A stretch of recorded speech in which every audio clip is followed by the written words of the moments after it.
Yo, what's up? C'est Axi. Aujourd'hui, on se retrouve pour apprendre à enchaîner Thomas, Couple, Thomas, etc.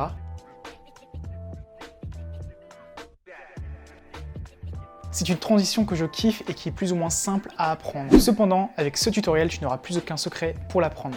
Let's go! Première étape, on va tout d'abord voir les prérequis, puis on verra ensuite la transition Thomas-Couple, suivi de la transition Couple-Thomas. Et pour finir, dans un quatrième temps, je te donnerai un maximum de conseils pour que tu sois sûr de débloquer cette transition. Reste donc bien jusqu'à la fin de cette vidéo. En ce qui concerne les prérequis, tout d'abord et comme d'habitude, échauffe-toi bien. Tu as besoin de maîtriser au moins un tour de couple en passant soit par le trax,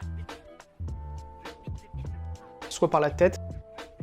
Donc couple trax ou couple tête. Si tu maîtrises plusieurs tours, c'est encore mieux bien sûr. D'ailleurs, je t'ai déjà fait un tutoriel sur ma chaîne pour apprendre la couple tête. Il est soit là ou soit là.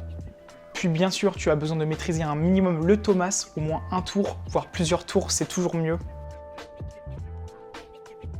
Je ne t'ai pas fait encore le tutoriel sur le Thomas sur ma chaîne, donc je te propose de t'abonner et d'activer la cloche pour être mis au courant de la sortie de ce tutoriel. Ton Thomas doit être dans le même sens que ta couple. Si tu fais ta couple en passant par ton trax droit, en Thomas, tu dois premièrement mettre ta main droite. C'est d'ailleurs mon cas, donc si tu es droitier pour les power moves, suis tout ce que je dis. A l'inverse, si tu es gaucher, donc si tu passes par ton trax gauche pour la couple, tu vas premièrement mettre ta main gauche pour commencer ton Thomas. Donc tu fais tout ce que je dis dans ce tutoriel, mais à l'inverse. Prends un bonnet si tu veux éviter de te cogner la tête, ou encore un sweat ou un pull si tu te sens plus à l'aise avec. Et pour finir, au niveau des prérequis, c'est toujours mieux d'avoir un minimum de souplesse au niveau de ton écart pour avoir plus d'amplitude dans tes power moves. Je te ferai un tutoriel sur la souplesse, donc encore une fois, abonne-toi. On y va pour les explications. On va tout d'abord commencer par la partie Thomas couple, puisque je trouve que c'est la partie la plus simple à enchaîner. Ça va donc te motiver de débloquer cette transition et t'aider pour la suite. Tu devrais y arriver facilement si tu maîtrises assez bien le Thomas et que tu sais faire couple en partant de debout. Tu peux te mettre en chaussettes pour faire glisser tes pieds au sol. Au lieu de les râper avec tes chaussures, c'est vraiment une chose qui peut beaucoup t'aider. Tu dois donc faire Thomas puis descendre en couple, quitte au début à passer par ton trax et à faire frotter tes jambes au sol, peu importe, c'est pas grave.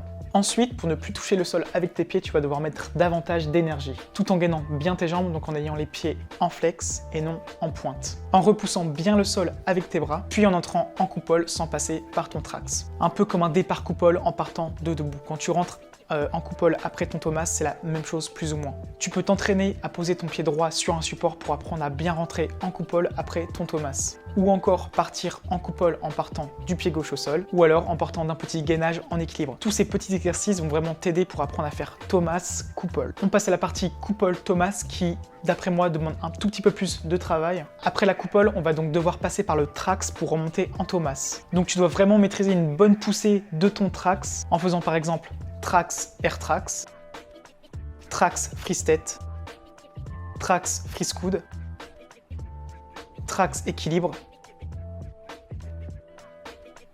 trax envolée, etc. Bref, tu dois vraiment contrôler au moins un minimum ton trax et toutes les transitions plus ou moins basiques après ton trax. Pour bien comprendre la transition entre couple Thomas, on va se faire ça en 4 étapes. Premièrement, tu vas devoir comprendre le départ du trax pour aller sur ton Thomas, sans mettre trop d'énergie en faisant traîner ton fessier et tes pieds au sol. Deuxièmement, tu vas devoir bien pousser sur ton trax et fouetter avec tes jambes, quitte à t'arrêter au début, au milieu, sur ton fessier, à faire traîner les jambes au sol et après repartir pour finir ton Thomas. Troisièmement, tu vas devoir le faire en faisant glisser au minimum tes pieds au sol. Et pour finir, tes pieds ne doivent plus toucher le sol car c'est pas une bonne habitude à prendre. Pour ça, tu dois bien gainer tes jambes, t'énerver, mettre un maximum d'énergie pour finir ton Thomas sans faire traîner tes pieds au sol. Voilà, grosso modo, ce sont les étapes qui vont t'aider à apprendre couple Thomas. Maintenant, rentrons un petit peu plus dans les détails. Donc tu pars à l'arrêt de ton trax ou de ton air trax en fonction de comment tu te sens à l'aise. Dans tous les cas, je te conseille de maîtriser les deux manières. Après ton trax, tu envoies donc ton Thomas en essayant de fouetter avec tes jambes comme ceci. Envoie ta première jambe, droite ou gauche en fonction de ton sens de rotation. Dans mon cas, puisque je suis droitier, j'envoie premièrement ma jambe gauche. Puis tu dois aussi emmener ton bassin vers l'avant, tout en poussant bien fort sur ton trax, donc vraiment dégomme ton trax. Oui, dégomme-le. Une fois que tu maîtrises bien trax Thomas, tu dois réussir à faire couple Thomas. C'est la même chose mais avec plus de vitesse. Tu fais ta couple, tu arrives en trax et tu pars sur ton Thomas. Tu peux si besoin au début marquer un temps de pause sur ton trax, puis ensuite supprimer ce temps de pause pour faire la transition de manière contrôlée et fluide. Combine le tout, couple Thomas, fais les exos plusieurs fois, donc travaille en répétition, travaille en drill. Pour bien enregistrer la transition, Finis le Thomas à 100%. Peu importe si tu t'arrêtes au milieu du Thomas, si tu frottes au début, c'est pas grave, c'est comme ça qu'on apprend. Et si possible, repars sur une coupole, continue sur un Thomas, repars sur une coupole et continue sur un Thomas. Tu vas commencer à chiffrer la transition et dépasser tes limites. Et sur le long terme, à la force de faire coupole, Thomas, si tu mets vraiment de l'énergie, tu feras la transition de manière plus propre. Petit exemple de mes premières transitions coupole Thomas en 2013.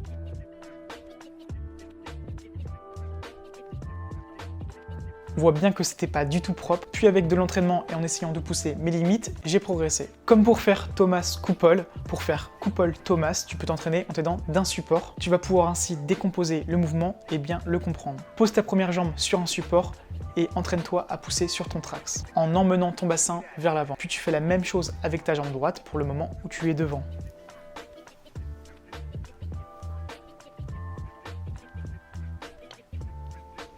Pour le moment où tu es derrière en Thomas, pour bien monter, entraîne-toi à faire des montées en force en équilibre, pour t'aider à avoir le bassin bien haut en Thomas.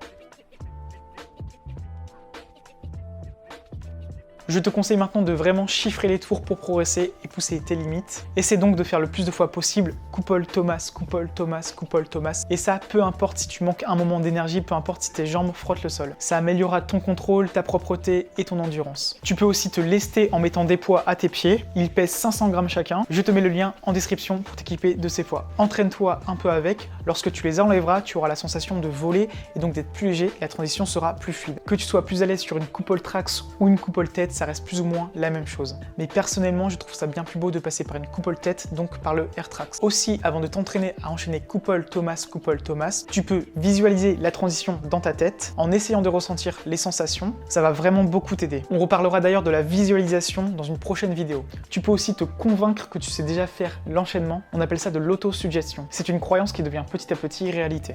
La méthode la plus connue, c'est la méthode Coe, qui consiste à se répéter plusieurs fois par jour une phrase qui résume les objectifs que tu souhaites atteindre. L'autosuggestion est d'autant plus utile lorsque tu te sous-estimes. En disant par exemple des phrases toutes bêtes genre je vais pas y arriver, ou je sais pas faire, ou c'est pas fait pour moi, ou des choses comme ça quoi.